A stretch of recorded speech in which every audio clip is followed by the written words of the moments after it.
ำตอบนะเมื่อเช้าคงจะเทศไปพอสมควรละฟังปัญหาถามตอบ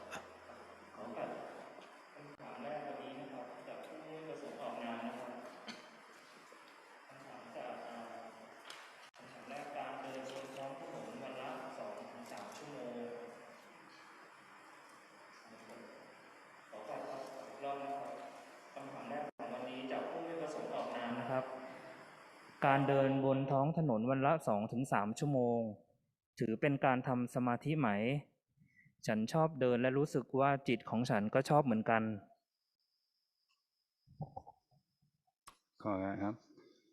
So the question is walking on the road for 2 to 3 hours daily considered developing samadhi? I like to walk and notice that the mind likes it too.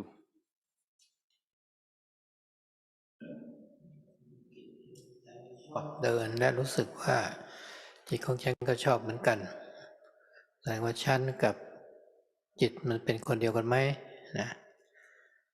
คำว่าฉันก็คือความรู้สึกมันเดินแล้วรู้สึกว่ามันสบายมันดีเป็นสุขเวทนาหรือเกิดสงบขึ้นมาร่างกายก็กระปรี้กระเป๋าขึ้นมาการเดินในท้องถนนนั่นวันละ1 ชั่วโมงหรือ 2-3 ชั่วโมงก็ตามถ้าเราเดินไปเราคิดเราฟุ้งซ่านเราไม่ได้ตั้งสติสมาธิไม่ตั้งมั่นอันนั้นก็เป็นการ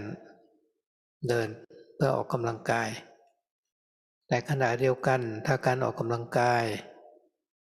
ด้วยการเดินด้วยการวิ่งก็ตามถ้ามีสติจดจ่ออยู่ในการก้าวเดินนั้นแล้วสติก็ดูที่จิตถ้ามันคิดไปมากก็เท้าขวาพุทเท้าซ้ายโทก็ได้หรือพุทโธพุทโธก็ได้มีสติไปด้วยเมื่อเรามีสติแนบแน่นอย่างนี้อย่างดีแล้วอันนี้แหละก็เป็นพุทธะที่เกิดขึ้นมาในใจของเราถ้าสติสมบูรณ์บริบูรณ์อยู่ในการเดินนั้นก็ถือว่าเป็นสมาธิตั้งมั่นด้วยมันจะสงบได้ดีอาจจะเบาไปเลยก็ได้เช่นการวิ่งนะวิ่งไปเขากำหนดสติไปด้วยในที่สุดวิ่งไปสัก10 กิโลรู้สึกกายมันเบาไปหมดละ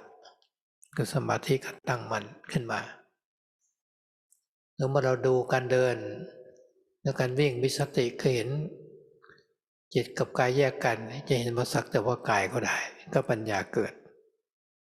เพราะฉะนั้นการที่จะมีสติเราต้องฝึกในการเปลี่ยนแปลงในอริยบทการยืนเดินนั่งนอนมีสติก็เป็นการทำสมาธิแต่ว่าถ้ามีการยืนเดินนั่งนอนแล้วเราไม่มีสติอยู่สมาธิก็ไม่ตั้งมั่นอันนั้นก็ไม่ได้ปฏิบัติธรรมถือเป็นธรรมดาเป็นความหลงเดินไปก็หลงนั่งก็หลงว่าเป็นตัวเราแต่ถ้ามีสติขึ้นมาแล้วก็จะเข้าใจได้อย่างน้อยก็เกิดความสงบของใจแล้วเราให้พยายามทำอย่างสม่ำเสมอนะก็เป็นการปฏิบัติธรรมะได้เป็นอย่างดี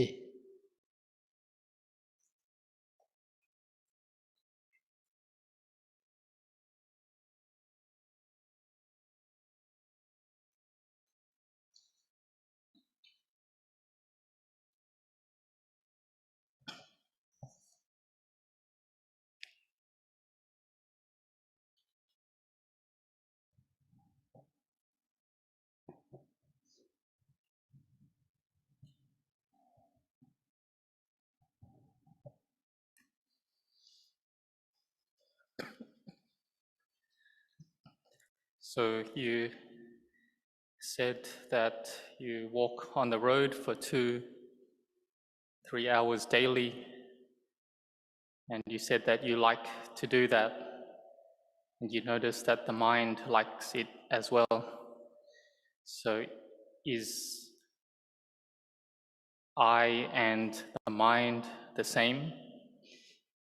This liking that you feel, well, it is a feeling, an experience that's arising.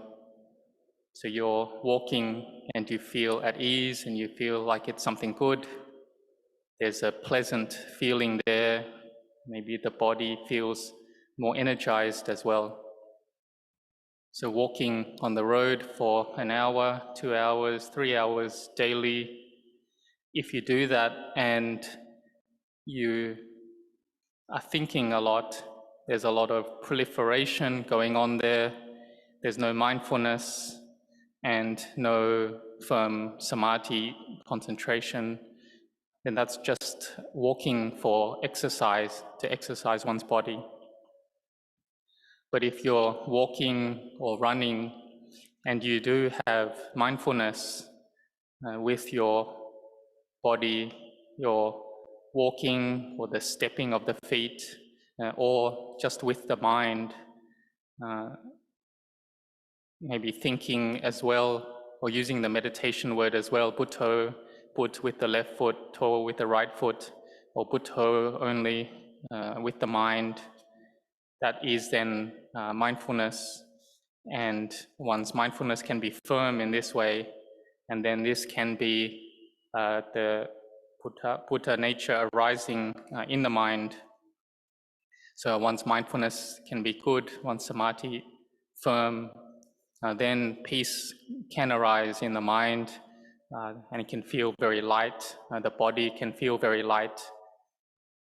So one could go for 10 kilometers and in this way with good mindfulness and samadhi, and the body by then may feel all light, and one's firm samadhi is also there. And one may even be running with mindfulness, and one may gain experience into the body and the mind that actually separates, being separate things, and one is able to see in the nature or the clear nature of the body and the mind just being simply the body and being simply the mind. So all the postures of the body, walking, sitting, standing and lying down, if we do it with mindfulness, then it can be practice or Dhamma practice. But on the other hand, to use these postures of the body and not have mindfulness while we're engaging in those activities, then that isn't Dhamma practice, and that isn't samadhi or development of samadhi. This is just like the normal activities of people, and it's just following or coming from that delusion in this as being a me and a mine. But if we have good mindfulness coming up, then we may be able to gain understanding, we may be able to gain peace and calm arising, and at the minimum then this can be a good way for us to practice the Dhamma. ขอโอกาสครับคำถามต่อไปจากผู้ไม่ประสงค์ออกนามนะครับเมื่อไม่นานนี้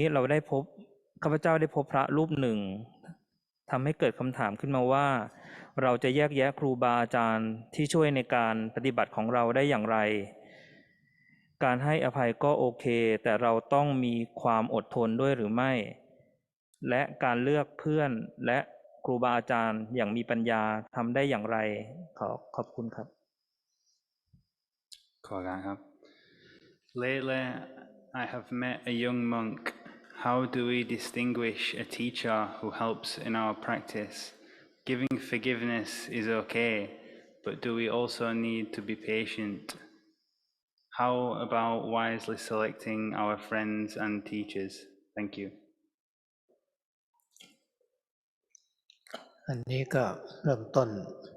จากการคบเพื่อนคบมิตรนะพระพุทธเจ้าตรัสไว้ในมงคลสูตรเสวนาจะพาลนังบัณฑิตตนัญญเสวนาคือการคบบัณฑิตการไม่คบคนพาลคบบัณฑิตบูชาบุคคลที่ควรบูชาเป็นมงคลของชีวิตเราจะเลือกเพื่อนที่ดีเพื่อนที่มีความดีทางกายวาจาใจนั่นเอง ถ้าเราคบคนชั่วเป็นมิตรก็จะนำความทุกข์มาให้เราถ้าเพื่อนที่มี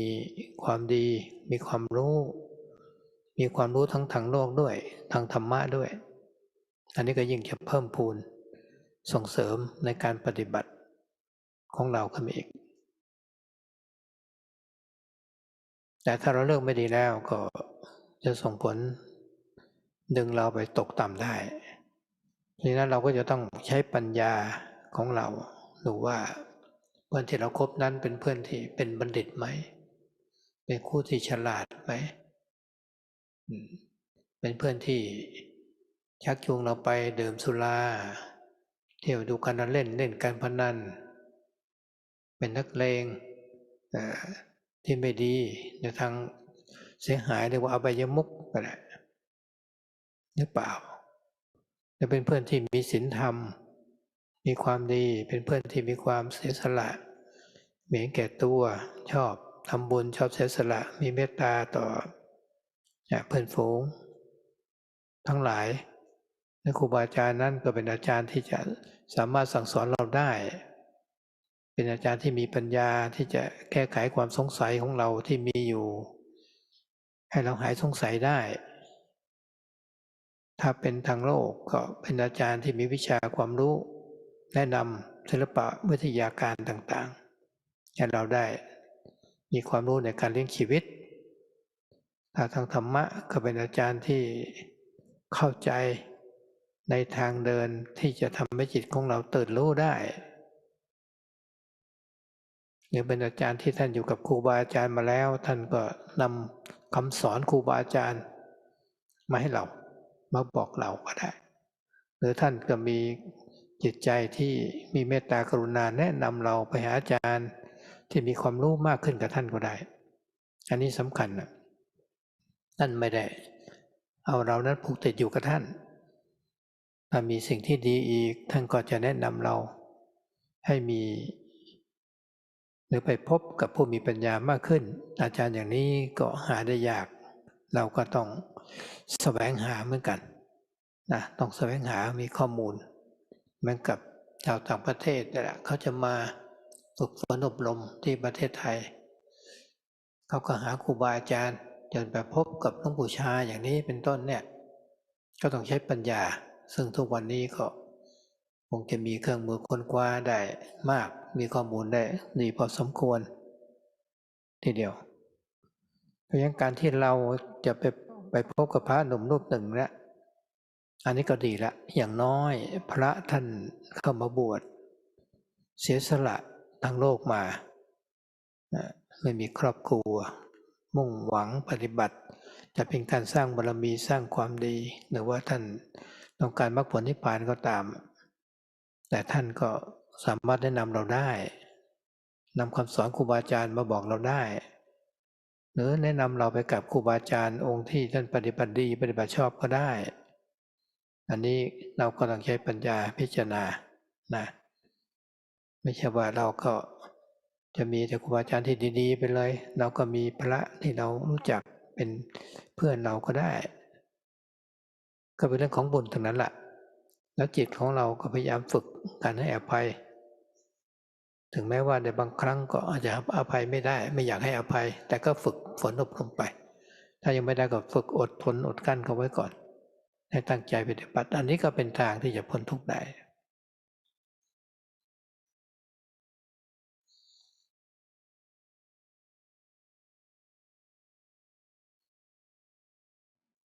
So yeah, the beginning of the practice, a spiritual path, it does start with associating with good friends.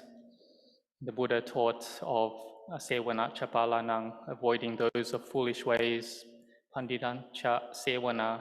associating with the wise, puja cha pujaniyanang, and worshipping those worthy of worship. And these are the highest blessings. The good friend, they have goodness in terms of their actions, speech, and mind. The bad friend, they end up causing us suffering.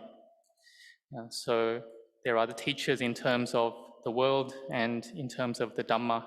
and they can help our Dhamma practice. So the bad friends, we end up declining in our spiritual practice and path or in the world because of them. So we do need to use our wisdom in order to know those that we associate with. Are they pandita? Are they wise? Are they smart and intelligent? Do they take us to go drinking alcohol? Do they take us to go gambling, go out at night? They take us to do bad things, or they have their bad qualities, or they are a bit of a ruffian. They like to engage in unskillful activities, or they lead us to the lower paths.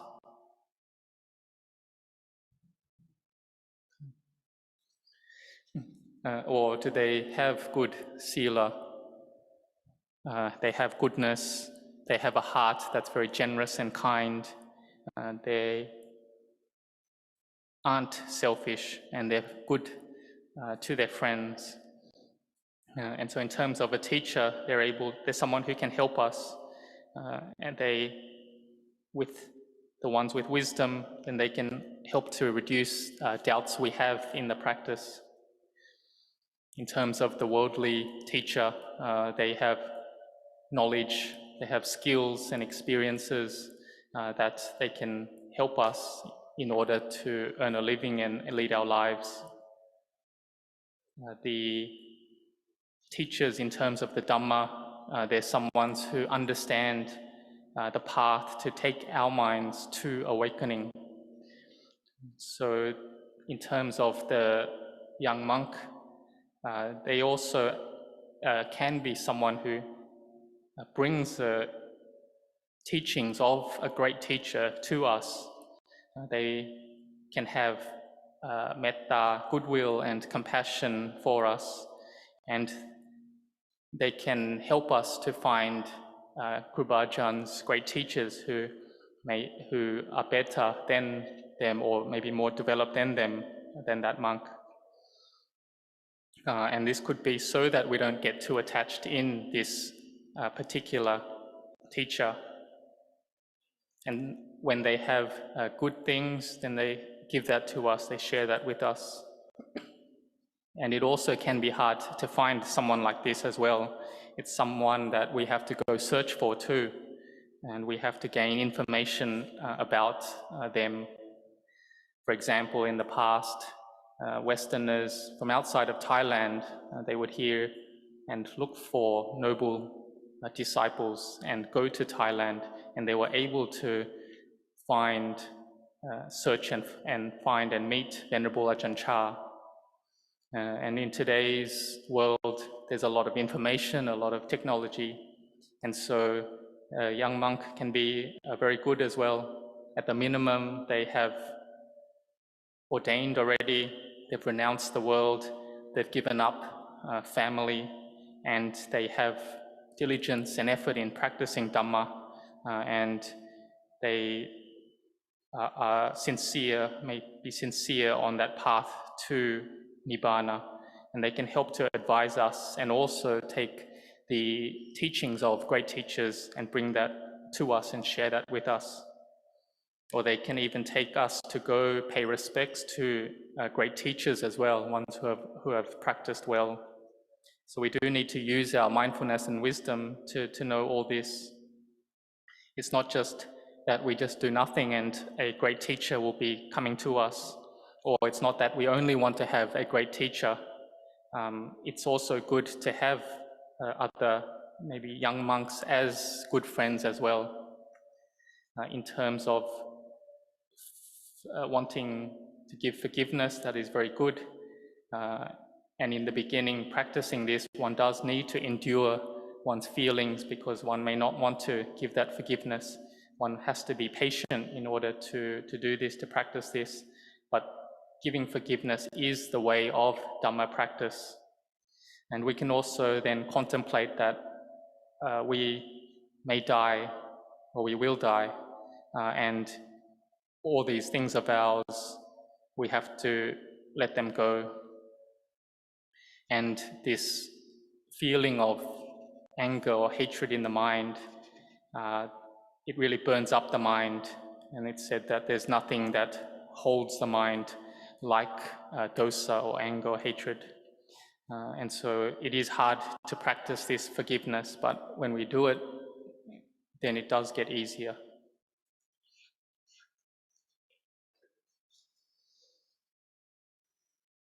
ขอโอกาสครับคำถามต่อไปจากคุณเทโอประเทศมาเลเซียครับท่านอาจารย์ครับผมสามารถปฏิบัติได้มากสุดแค่ครั้งละ1 ชั่วโมงผมจะขยายเวลาในการทำสมาธิในแต่ละครั้งได้อย่างไรครับ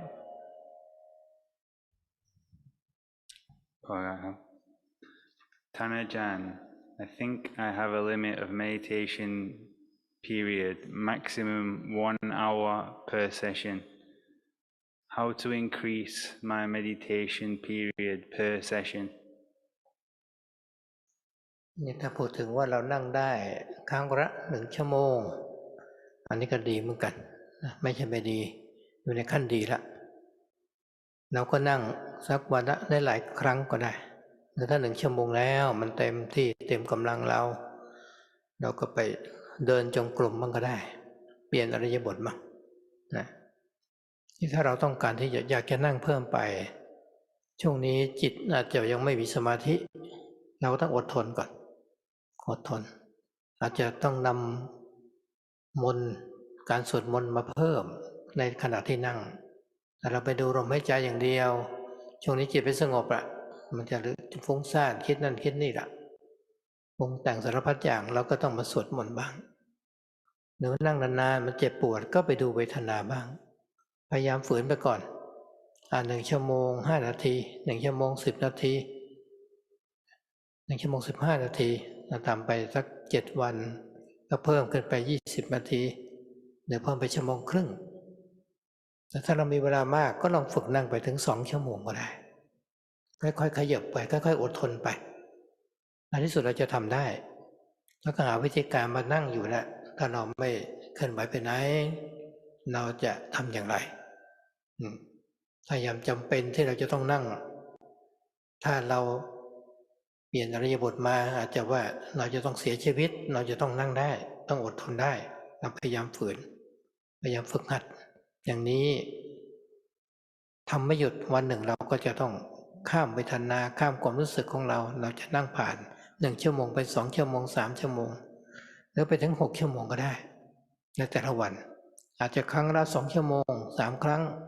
หรือครั้งละ1 ชั่วโมงครึ่ง3 ครั้งก็ได้เราก็รู้จักผ่อนหนักผ่อนเบาด้วยสติปัญญาของเรา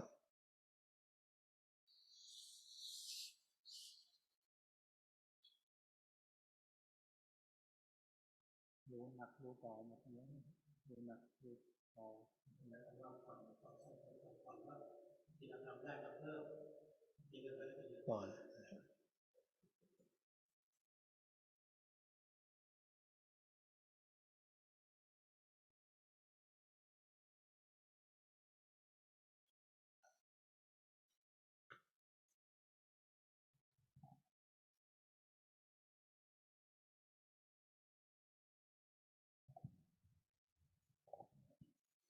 So being able to sit meditation for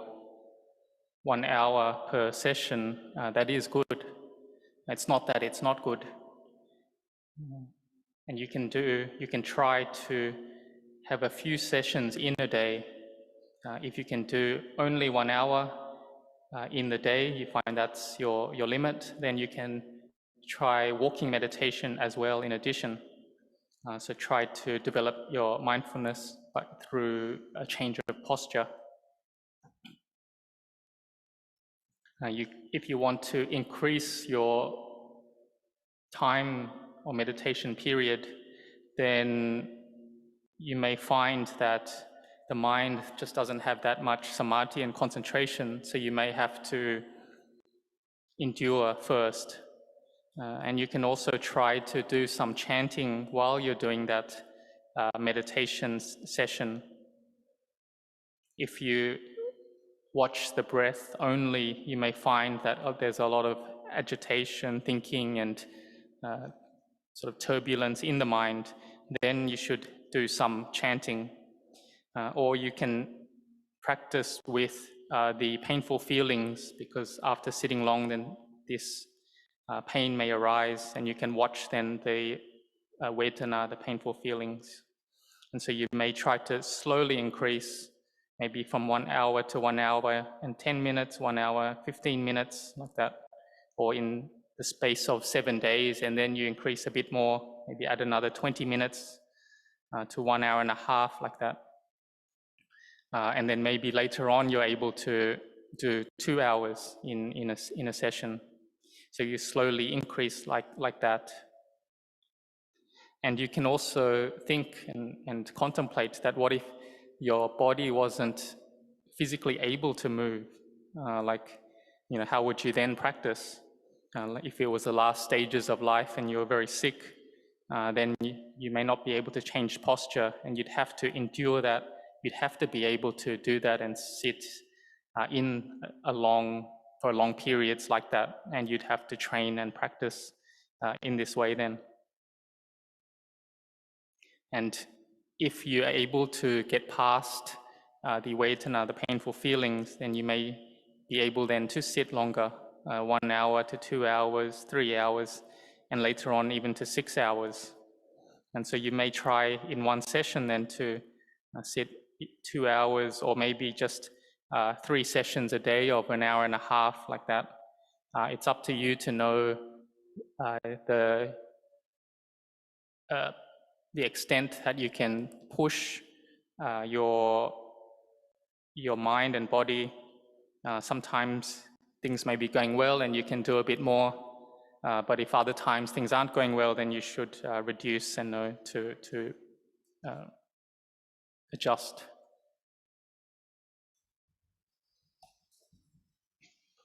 ขอโอกาสครับคำถามต่อไปจากคุณแซมประเทศอินเดียครับ ท่านพระอาจารย์ครับผมเคยได้ยินมาว่าพระอาจารย์ในสายพระป่าหลายรูปมีการสูบยาสูบและมีการเคี้ยวหมากไม่ทราบว่าในพระวินัยมีการกล่าวไว้ว่าอย่างไรในข้อนี้ครับ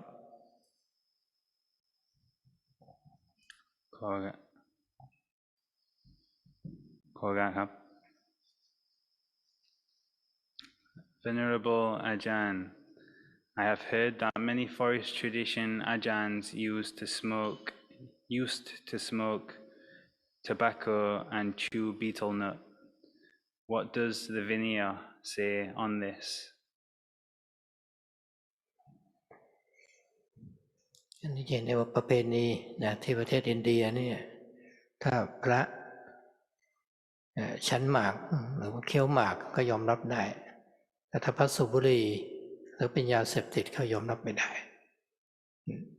นี่ประเพณีนี้แหละนะพระที่ประเทศไทยสมัยก่อนเนี่ยก็เรื่องเคี้ยวหมากนี่ก็เป็นปกติกันเรื่องสูบบุหรี่ด้วยก็เป็นปกติกันมาอย่างนั้นก่อนหนึ่งก็อาจจะไม่ทราบถึงโทษของการสูบบุหรี่ว่ามันมีผลและมีโทษอะไรยังไงเป็นสาเหตุให้เกิดโรคร้ายมะเร็งหลอดลมโรคทางเดินอาหารอย่างไรก็ยังไม่เคยทราบต่อมาวิทยาการสมัยใหม่เข้ามาแล้วก็ทราบกันขึ้นมาอย่างบางสำนักที่เคยสูบก็เลิกกันก็มีแต่ที่ยังสูบบุหรี่การกินหมากอยู่ก็ยังมีอยู่ในสายวัดป่าบางวัดไม่ใช่ทั้งหมดแต่นี่ถามว่าพระวินัยนี่มีไหมพระวินัยไม่ได้บอกไว้เหมือนกันห้ามเคี้ยวหมากและสูบบุหรี่เนี่ยไม่มีเพราะในเรื่องของศีลข้อ5สุราเมรยมัชฌะกับเป็นเรื่องของสุรามีบัญญัติไปในพระวินัยห้ามภิกษุดื่มสุราแต่สูบบุหรี่เนี่ยไม่มีในพระวินัยนะแต่ถึงอย่างนั้นก็ตามมาถึงปัจจุบันนี้สังคมทั่วไปก็จะเข้าใจอยู่แล้วว่าการสูบบุหรี่นั้นเป็นยาเสพติดให้โทษก็โทษมากมายก็ควรจะเลิกควรจะละแต่ถ้าพูดถึงการทำจิตใจแล้วผู้ที่จะมีจิตใจ เข้มแข็งทั้งท่านจะสูบบุหรี่ก็สูบไปแบบเคยชินเหมือนร่างกายมันติดแต่ใจไม่ติดหรอกแต่ถึงเวลาแล้วร่างกายมันก็ต้องการเพราะเคยสูบมานานแล้วเคยเคี้ยวมานานแล้วมันเลิกไม่ได้แต่จิตก็รู้อยู่ก็แยกกันอยู่ได้กับเวทนานั้นน่ะ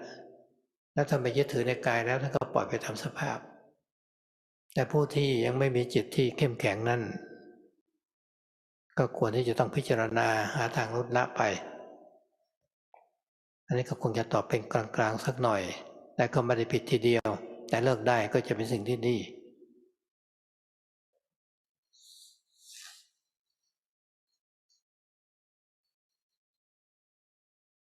อย่างวัดหลวงปู่ในสมัยแรกๆก็เป็นวัดป่าที่มีการเคี้ยวหมากสูบบุหรี่เหมือนกันแต่เมื่อมีการประชุมสงฆ์ขึ้นมาก็ได้เอาความรู้มีพระท่านเสนอให้เห็นว่าไม่สมควรเพราะในสังคมต่างประเทศเขาจะไม่เข้าใจว่าพระที่สอนให้คนละวางละกิเลสแต่ทำไมติดอยู่กับยาเสพติดอยู่ซึ่งประเทศที่เขามีความรู้เข้าใจนี้เขาก็ยังไม่บริโภคยังไม่ได้สูบบุหรี่หรือการเคี้ยวหมากทางวัดประพงศ์ก็เลยมีกฎกติกาขึ้นมาเอาละที่เคยทำกันมามีหมากมีบุหรี่อย่างนี้ก็เลิกนะให้เลิกกันสมัยอาตมาไปบวชนั้นน่ะ2519ก็เป็นข้อวัดของพระสงฆ์ที่จะไม่มีการสูบบุหรี่เคี้ยวหมากละแต่นานๆญาติโยมก็นำหมากมาถวายหลวงปู่ชาบ้างท่านก็เคี้ยวให้นิดหน่อยท่านก็เลิกเหมือนกันปกติกระโถนท่านก็จะมีน้ำหมากนะมีน้ำหมากมีท่านฉันอยู่ต่อมาหลวงพ่อก็เบาลงแล้วก็เลิกไปท่านก็ทำได้แล้วก็พระภิกษุสามเณรวัดหนองประพงกับสาขาก็จะเป็นข้อกติกากันว่าจะไม่มีการสูบบุหรี่หรือการเคี้ยวหมาก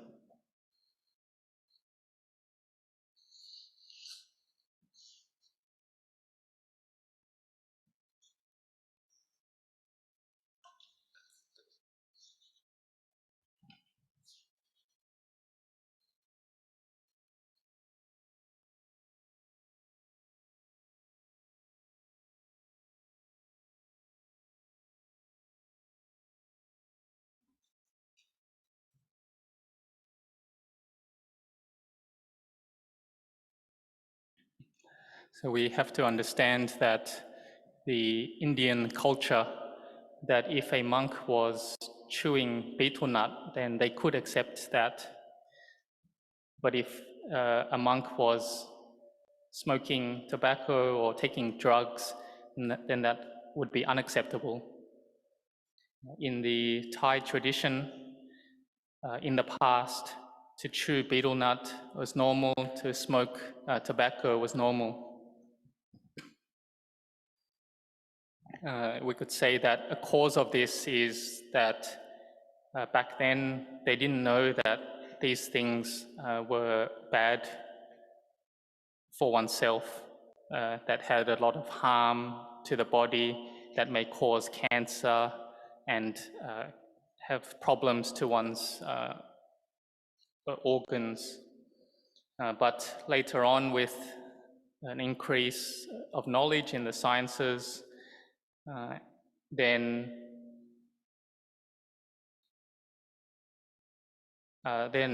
some were able to stop after knowing the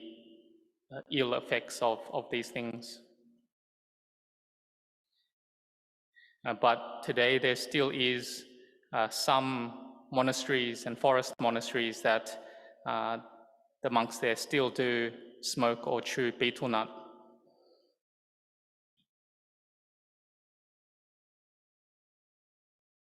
So it isn't specifically in the Vinaya that one can't smoke or chew betel nut, so it's not in there. But there is the prohibition of taking alcohol that is in the Vinaya. But chewing betel nut and smoking isn't. But in the present day world we live in society, it's generally accepted that smoking and chewing betel nut is a kind of intoxicant or drug, and it also has bad effects to one's body and to the people around us. So then one should reduce that, or at least, or give it up completely.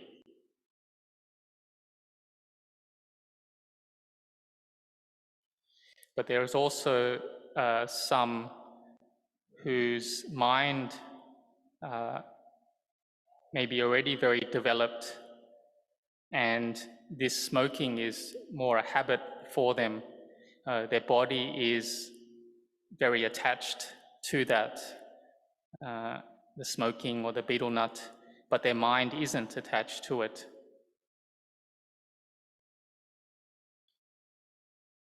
It's just because that they've done this for a long time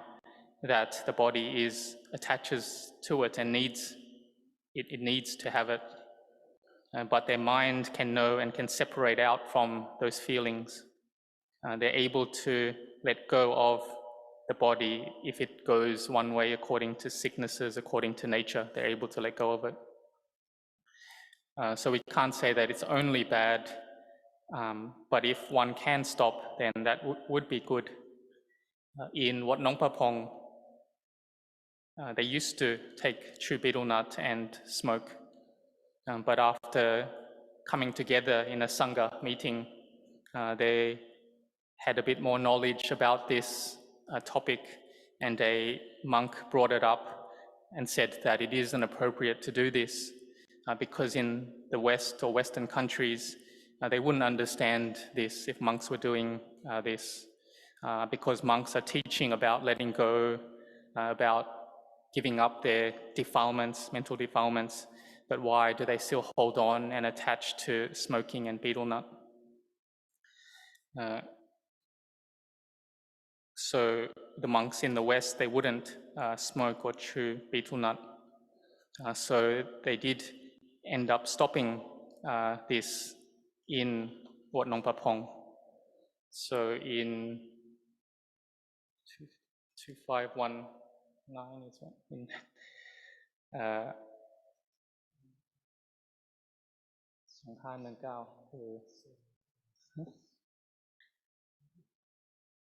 thinking about 1976, is it? When Venerable Ajahn Anan was there, they already had the practice of not smoking and chewing betel nut in the monastery. But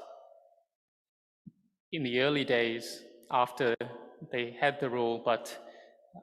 a layperson may still offer a bit of betel nut to the monks, and Ajahn Chah might take a little bit, but eventually he did quit it as well and gave it up. So he might take a little and then eventually reduced and then quit completely. So in Wat Nong Papong, there was the rule there that the monks are forbidden to smoke and to chew betel nut.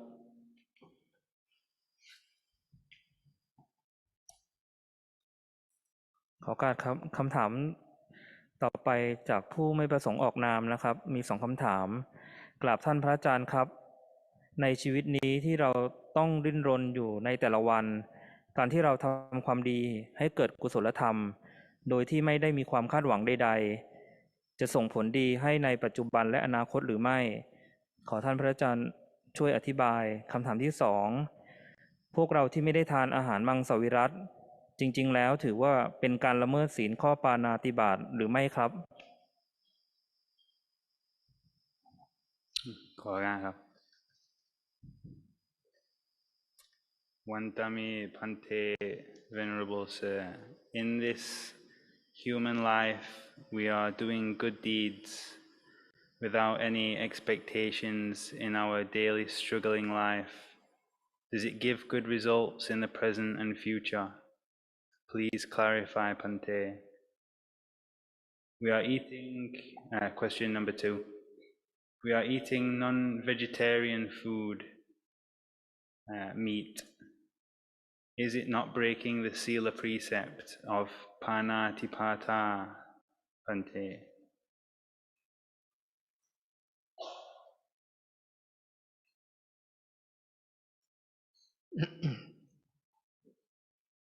คำถามข้อแรกที่ว่า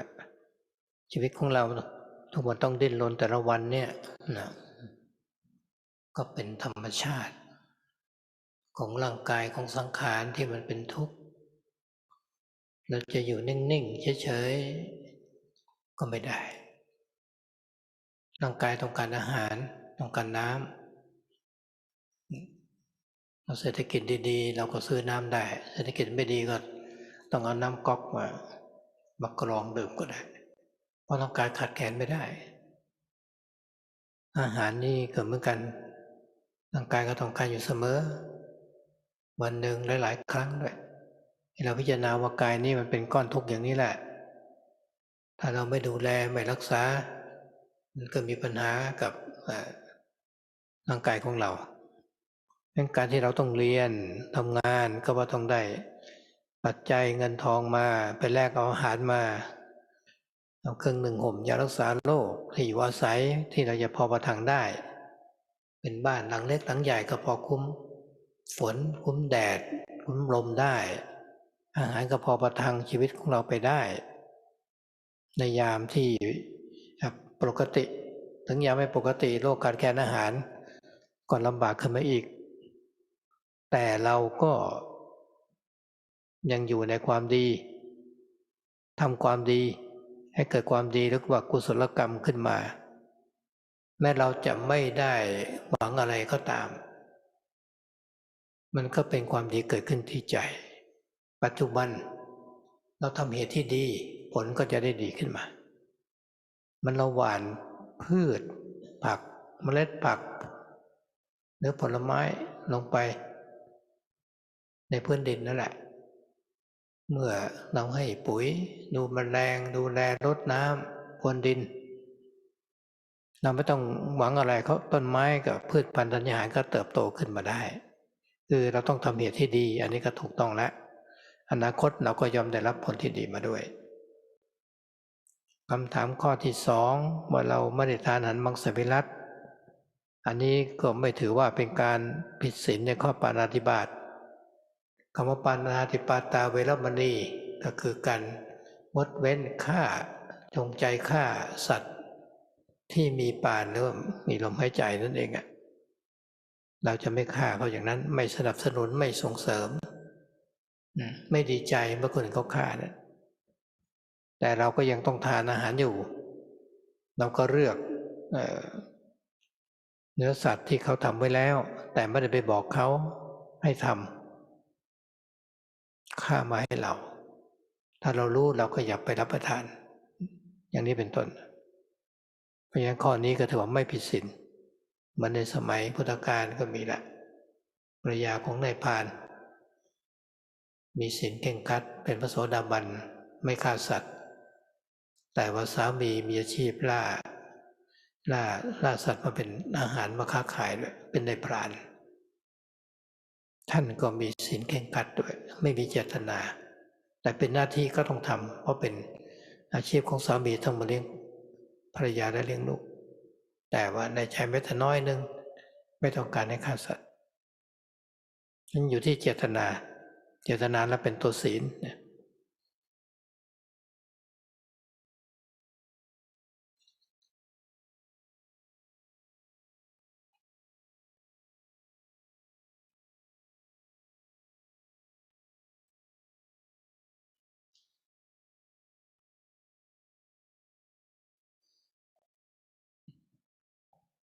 So it's normal that we need to struggle in our lives every day because our body is like this. It is unsatisfactory. It is a cause of suffering. If we want the body just to be completely still and indifferent, it can't do that.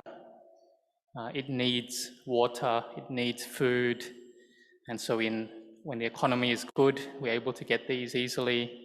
When the economy is bad, then we may even need to filter out dirty water and take that because this body can't go without. It needs to have all this water and food and other requisites, and even many times a day. So we can contemplate the body that it is suffering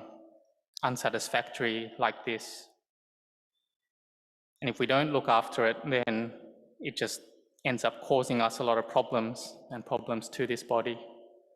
And so we do need to study hard, get an education, work in order to support this body. We give it,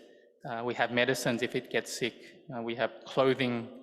for it, a small or big house to shelter it. We have enough food that we can survive. And so when the world becomes a more difficult place to live in, then we experience more hardships. So doing goodness, that is what we should do, building good karma. And so even if we don't want the results, or we don't expect any results from doing good karma, it's something that the goodness is in our minds when we do it. It's good karma leads to good results, or good actions lead to good results. It's like we plant seeds or vegetables into the soil, and we then fertilize it, water it, look after it. And even if we don't want those seeds and vegetables to grow, they still will grow. And so even if we don't want the results, but if we do it, then we will get that good result from it. And the second question about eating non-vegetarian food, eating meat, is it not breaking the precept of panatipata, killing living beings? Panatipata, that is the intent to kill living beings. And so keeping sila, then the precept, then we don't do this, we abstain from it, and we also don't promote the killing of living beings, and we don't get others to do the killing. We can choose then, when we eat food, to just choose the meat that is already meat, that's already been killed without our knowing, without us telling them to do anything with that or anything like that. And if we know then they've killed it specifically for us, then we shouldn't eat that. So in other words, eating meat like this is not considered breaking the precept.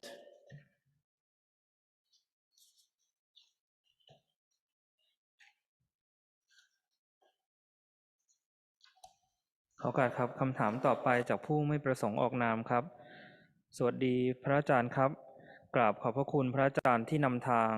และจัดการปฏิบัติธรรมครั้งนี้ขึ้นข้าพเจ้ามีคำถามที่จะถามท่านพระอาจารย์ว่าความคิดของข้าพเจ้ามืดมนไปหมดเมื่อนอนหลับไม่มีการฝันข้าพเจ้าไม่ทราบว่าความคิดไปอยู่ที่ไหนแบบนี้โอเคไหมครับขอบพระคุณพระอาจารย์ครับ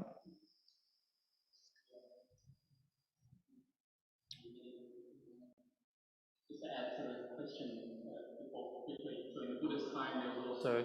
a woman who was a Sotapanna, stream enterer, and she wouldn't kill living beings and would keep the precepts. And she had a husband who was a hunter, and his job or profession obviously was to kill animals. But she herself would prepare the weapons for the hunter, but she didn't herself have any intention to kill any living beings, and she didn't want them also to die. So it's up to our cetana, our intention. Intention is sila.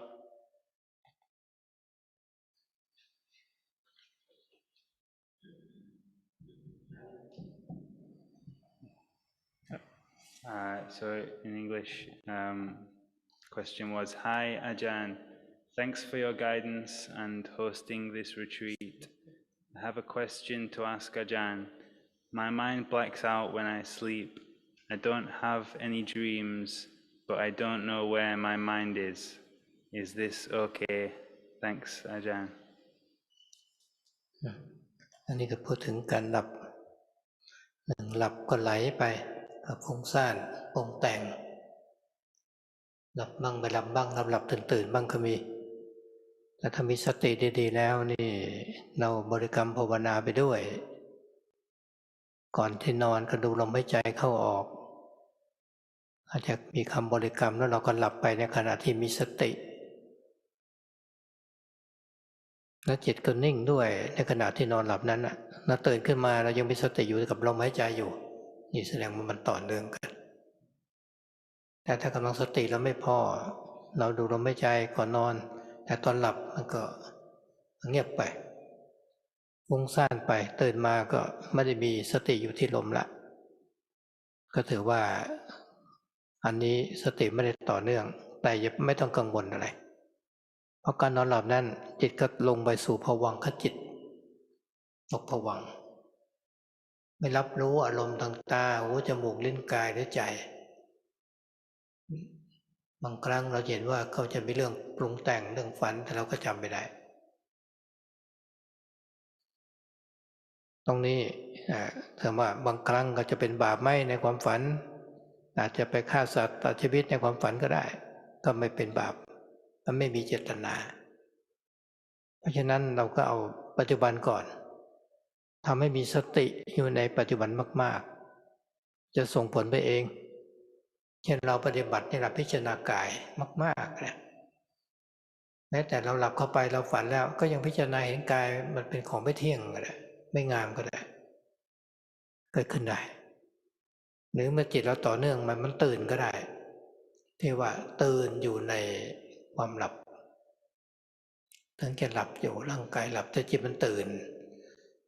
ผ่านไปครึ่งชั่วโมงหรือ1 ชั่วโมงก็รู้สึกว่านอนมานานแล้ว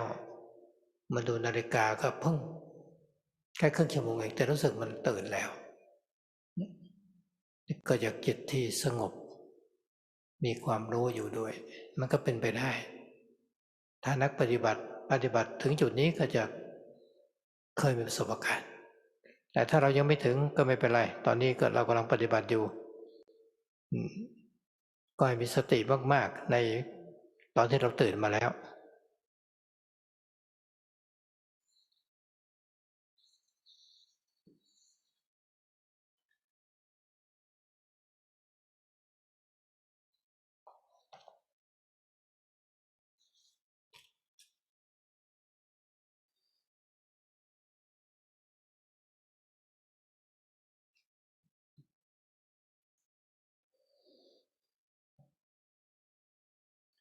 So when we sleeping, then our mind may, there may be a lot of proliferation there. We don't know what's going on. We may be awake, a bit asleep, a bit asleep, a bit awake like this. But if our mindfulness is good, then we may be able to keep going on with our meditation object. Before we sleep, then we try to keep watching the breath.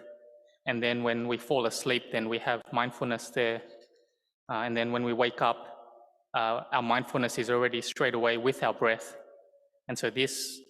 like this, then the practice is continuous. We've been practicing continuously.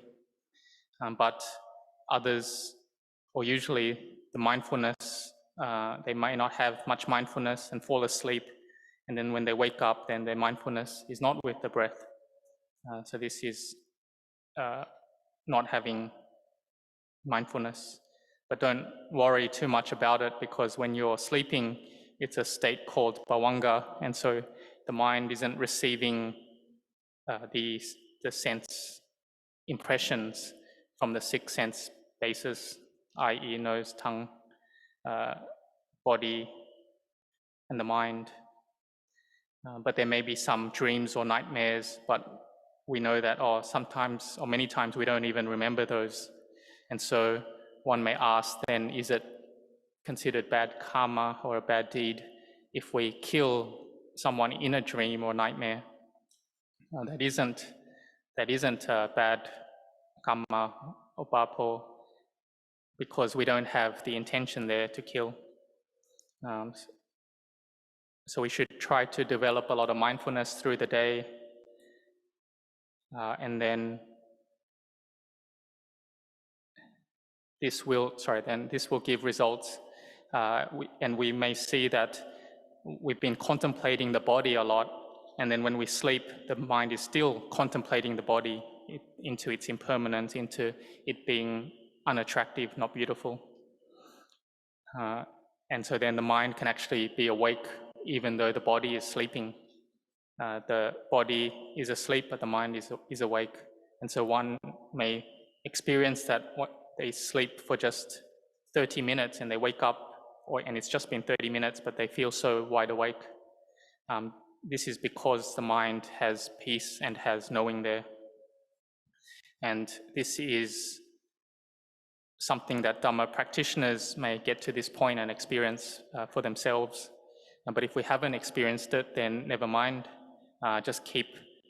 We're still practicing, so just keep on practicing. And then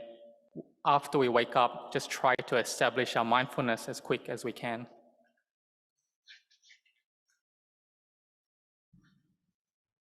ขอโอกาสครับคำถามจากผู้ไม่ประสงค์ออกนามนะครับท่านพระอาจารย์ครับพ่อแม่ของข้าพเจ้ากำลังชราแล้วหากวันหนึ่งในช่วงที่เขานอนอยู่บนเตียงนอนรอความตายข้าพเจ้าจะช่วยอะไรเขาได้บ้างไหมข้าพเจ้าควรจะสวดมนต์ให้เขาฟังไหมหากได้ควรสวดบทอะไรครับ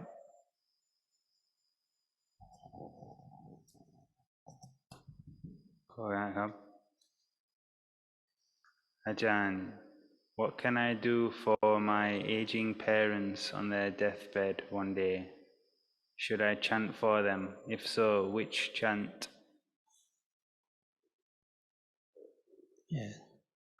อันนี้เราก็มีเมตตาต่อพ่อแม่คิดว่าจะช่วยเขาให้พ้นจากทุกข์ให้มีความสุขก็นับว่าเป็นโลกตัญญูแต่ถ้าพูดถึงธรรมะแล้วเราก็มาต้องดูก่อนว่าเมื่อเราเห็นพ่อแม่กำลังชราเช่นนั้นก็พิจารณาว่าเราเองก็ต้องเป็นแบบนี้เหมือนกันถ้าเราเป็นอย่างนี้ใครจะมาสวดมนต์ให้เราไหมเราควรจะสวดมนต์ให้ตัวเองก่อนพิจารณาก่อนว่าเราต้องแก่ต้องเจ็บ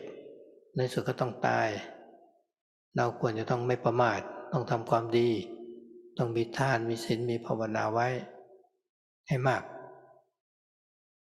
ใจของเรามีกำลังอย่างนี้ก็มีเมตตาที่จะไปช่วยเหลือผู้มีพระคุณคือพ่อแม่ของเราก็ลองสอบถามดูว่าพ่อแม่ของเรานี่ชอบบทไหนบ้างที่ท่านฟังแล้วมีความสุขใจเมื่อท่านยังรับรู้ได้ยังสนทนากับท่านได้โต้ตอบกันได้เราก็จะได้สวดมนต์บทนั้นถูกเมื่อพ่อแม่เราได้ยินเสียงสวดมนต์ก็จะมีความสุขปิติใจเกิดขึ้นมาหรือเราก็สอนให้ท่านสวดมนต์ในปัจจุบันนี้ถ้าพ่อแม่สวดมนต์ยังไม่คล่องนำท่านสวดมนต์ด้วยนำท่านฟังธรรมนั้นทำสมาธิก็ได้หรือบางทีพ่อแม่ก็อาจจะมีความรู้เคยสร้างมาก็ได้นะเคยใส่บาตรเคยฟังธรรมะเคยสวดมนต์มาเราอย่างนี้ก็ไม่ต้องห่วงมากแต่ถ้าถามว่าจะสวดบทไหนกับพุทธคุณธรรมคุณสังฆคุณนี่นะเป็นหลักนั่นก็การแผ่เมตตาหรือสวดบทโพชังโฆสักตวาก็ได้แต่ควรจะสอบถามพ่อแม่ของเราก่อนว่าชอบบทไหนบ้างเราจะได้สวดได้ถูกต้อง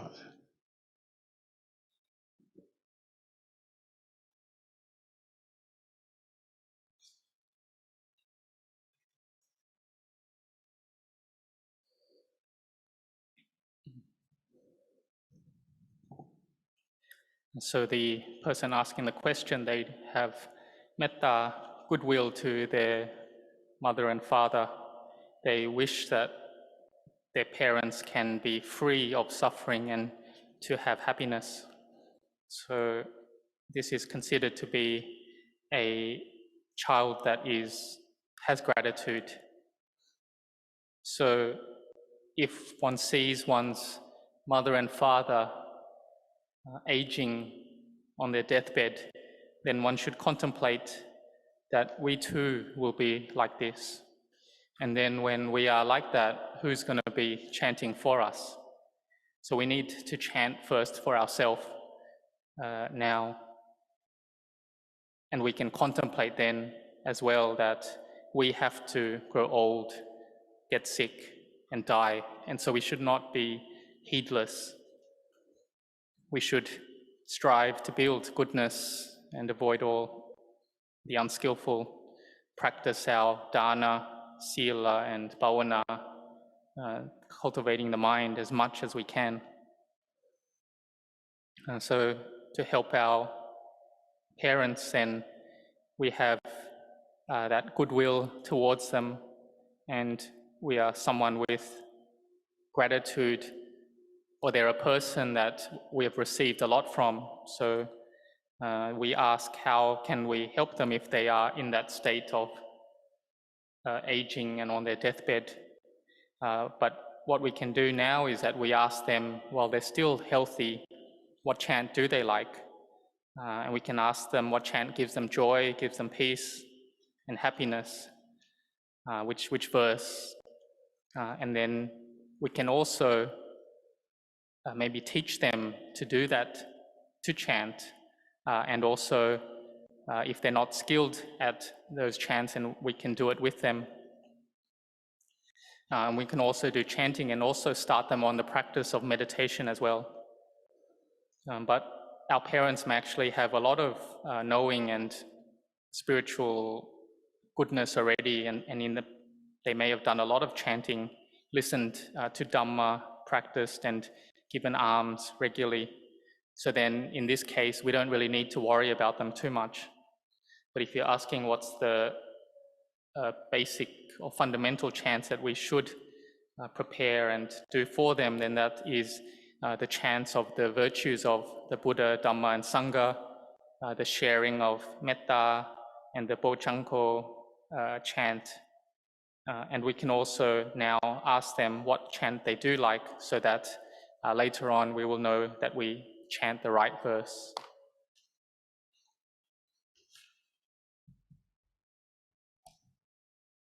ขอโอกาสครับคำถามจากผู้ไม่ประสงค์ออกนามครับกราบพระอาจารย์ข้าพเจ้าสามารถที่จะกินน้อยพูดน้อยแต่ไม่สามารถนอนน้อยได้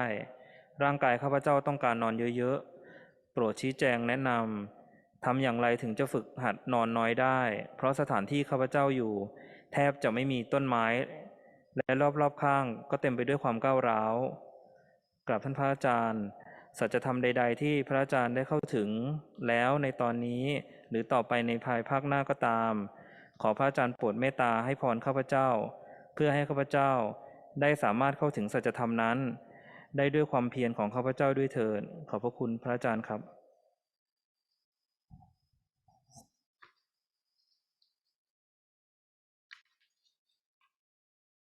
So, question in English. Wantami Banteji,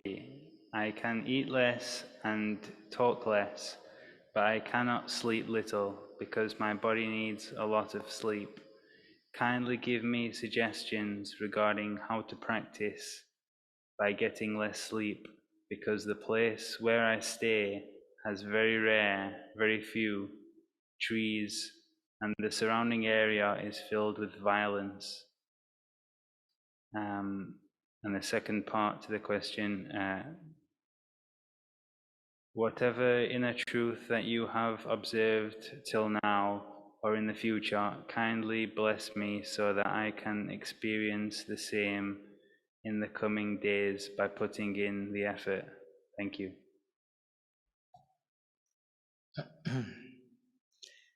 การปฏิบัติที่ถูกต้องกับการกินน้อยรับประทานน้อยพูดน้อยนะและการนอนน้อยเนี่ยถ้านอนมากมันจะมัวเมาในการนอนมากไปถ้าสำหรับพระก็เคร่งครัดซะหน่อยในการนอน4 ชั่วโมงอย่างเคร่งที่สุด5 ชั่วโมง6 ชั่วโมงก็อย่างมากแต่ถ้าเราเป็นฆราวาสการงานเราก็มากต้องใช้ สังขารกำลังกายกำลังใจมากเหมือนกับว่ารถที่ใช้แบตเตอรี่ไปมากๆมันก็ต้องชาร์จนานหน่อยเพราะแต่ละวันเราทำการงานสติเราก็น้อยงั้นเราต้องพักผ่อนให้เพียงพออาจจะสัก8 ชั่วโมงนะ7 ชั่วโมง8 ชั่วโมงก็ได้ถ้าเราไม่ต้องจำเป็นต้องนอน4 ชั่วโมง5 ชั่วโมง6 ชั่วโมงเหมือนกับพระหรอกเอาเป็นว่าเอา8 ชั่วโมงเป็นหลักถ้าเราจะฝึกบางครั้งอาจจะเป็นวันศุกร์อาจจะลงนอนว่านอน6 ชั่วโมงกลางวันอาจจะพักสัก1 ชั่วโมงก็ได้ค่อยๆฝึกดูในเป็นบางครั้งนะบางครั้งแต่ถ้ามันไม่ไหวร่างกายมันต้องการพักมากแล้วก็ทำตามที่ร่างกายเขาต้องการเพราะว่าถ้ามันน้อยแล้วเดี๋ยวมันก็จะรวนไปหมดจะมีปัญหากับสุขภาพของเราได้เพราะว่าสภาพแวดล้อมมันก็จะต่างกันนะบรรยากาศต่างๆถ้าเราอยู่ที่มีต้นไม้มีออกซิเจนมากๆก็มีความสดชื่นได้และอยู่ในอารมณ์ที่ดีเพื่อนสาธมิกที่ดีก็ช่วยส่งเสริมแต่เราอยู่สภาพแวดล้อมที่มีแต่ความก้าวร้าวกันอารมณ์ก็จะวุ่นวายทำให้เรารับรู้อารมณ์แล้วร่างกายต้องใช้พลังงานมากต้องนอนพักผ่อนให้พอส่วนข้อที่2ที่ถามก็อนุโมทนาด้วยให้ตั้งใจนะดังนั้นความรู้ธรรมะอันใดที่อาตมารู้แล้วนี่ก็ขอให้พวกเราทุกท่านที่ปฏิบัติธรรมจงมีส่วนในความรู้นี้จงรู้ตามด้วยขอพระมีพระพุทธเจ้าพระธรรมพระสงฆ์ปกป้องพวกเราได้พวกเราได้เข้าถึงพุทธะทุกท่าน